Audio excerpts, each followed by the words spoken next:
Hello everyone, welcome back to our channel Login Assist. In this guide video, I will show you how to generate images on Grok app. So first of all, what you have to do is launch open Grok application. You can see over here Grok application has been opened. Make sure you're logged in to your account.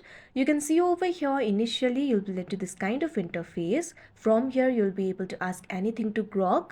So if you want Grok to generate the image for you, what you have to do is tap on the message bar that you can see at the bottom. Now what you have to do is enter the prompt generate the image of. Now simply enter whatever you want to generate the image of. Here I'm just going to enter Apple. If you want additional details on your image, you can also enter that over here.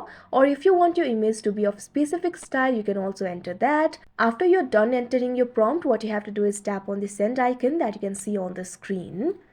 Now wait for a while. Now you can see over here Grok will generate the image for you. So that is how you generate images on Grok app. I hope you found this video helpful. Thank you for watching. Make sure to like, share and subscribe to our channel.